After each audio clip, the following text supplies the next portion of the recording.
مساء الخير مشاهدينا، بنرحب بيكم في حلقة جديدة من حلقات برنامجكم فلاش. هنتعرف النهاردة على موضوعات كتيرة جدا وقضايا مهمة جدا وثيقة الصلة بالدراما المصرية. بعد الفاصل هنبدأ مع حضراتكم حلقتنا على طول.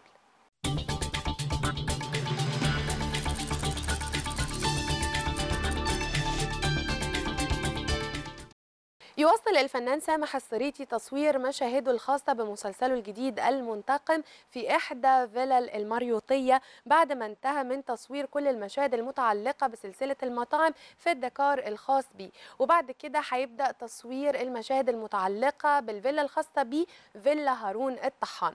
سامح الصريتي بيشترك معاه في هذا المسلسل عدد كبير جدا من الفنانين والفنانات، منهم الفنان أحمد السعداني، الفنانة حورية فرغلي، الفنانة حنان سليمان وعفاف حمدي. التأليف لهشام هلال والحوار لشريف بدر الدين، أما الإخراج لحاتم علي وأحمد فوزي.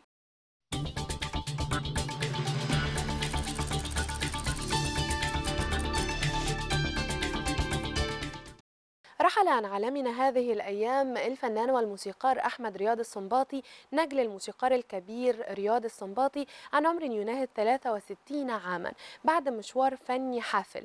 والحقيقة كاميرا فلاش كانت في سرادق العزاء ونقلت لحضراتكم جزء من اللقاءات اللي التقينا بيها داخل السرادق، من أهمها الموسيقار حسن فكري والموسيقار رضا رجب، وكمان شقيق الفنان والموسيقار الراحل أحمد رياض السنباطي محمد رياض السنباطي.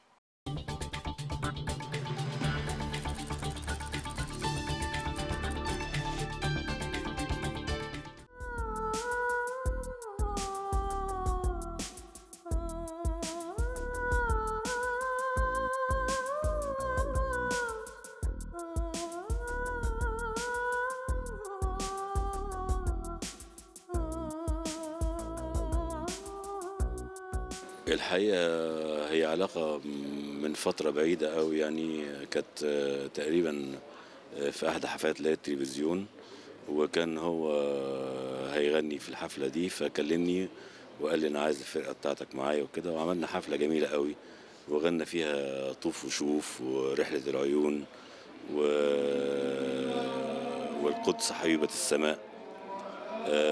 غنى مجموعة أغاني جميلة جدا، وهو كان الله يرحمه، يعني مضطر أقول كان هو جواد وكريم وسخي وصديق لكل الموسيقيين.